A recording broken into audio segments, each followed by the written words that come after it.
Сегодня 11 апреля 2026 года. Ну и что скажете вы? Да, а завтра 12 апреля.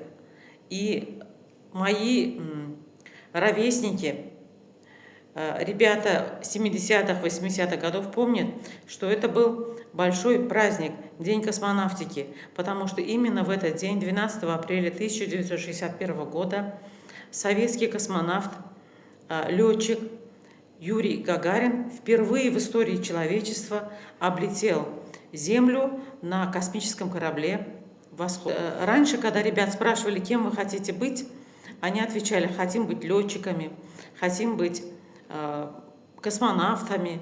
Сейчас, когда спрашиваешь ребят, кем вы хотите быть, они, не задумываясь, отвечают: хотим быть бизнесменами,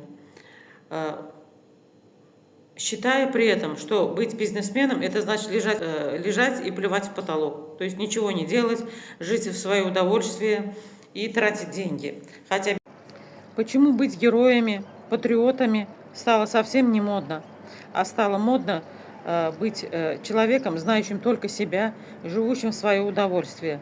Как вы думаете, эта жизнь влияет на нас, или это мы сами меняемся и влияем на нашу жизнь?